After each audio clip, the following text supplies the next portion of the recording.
Hello everyone! In this lesson, we'll talk about cloth collision in Dragon Breath Ribbon. Let's take a look at the tool. When working with ribbon collisions, for example, a skirt hem, collision is often calculated per strip. So if this strip collides, but the next one doesn't, you may end up with a result like this, where it passes through. This isn't how cloth should behave. What we want from cloth is a unified mesh-like surface, so we developed a cloth-style effect. First, on frame 1, make sure there's no interpenetration. Adjust the initial pose.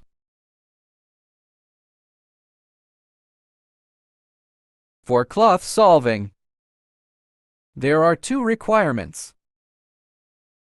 First, these controllers, which form the ring, should have matching segment counts. During calculation, the system interpolates automatically, linking the left and right sides. Second, when creating the set, the order must be correct. If you skip elements, the loop may not form properly.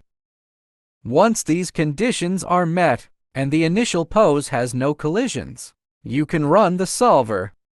Let's increase this value a bit. Also remember to create a collider.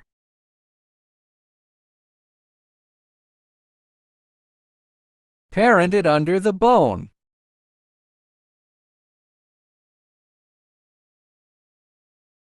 Treat it as cloth, and click this button.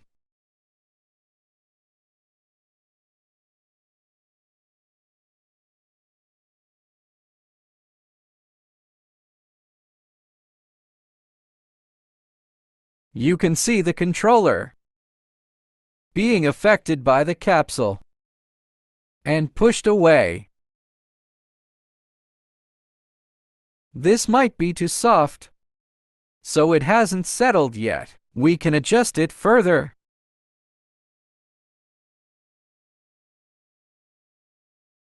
Let's solve it again.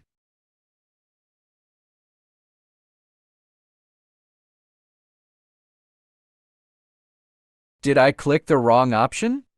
Sorry about that. This one participates in collision as a chain. As you can see, it just gets pushed apart. This causes penetration. This is actually a bad example. Let's delete this. Adjust it again.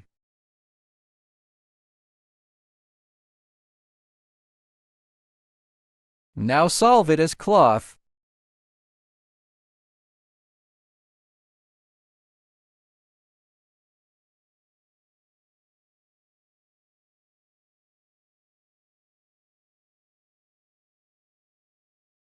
You can see the overall collision is accurate. Any remaining penetration like this is mainly caused by skin weights. Look at the controller. It's already outside the capsule. But because there's some distance to the mesh, collision still occurs. In this case, you can enlarge the capsule. Adjust it based on your needs. All right, thank you.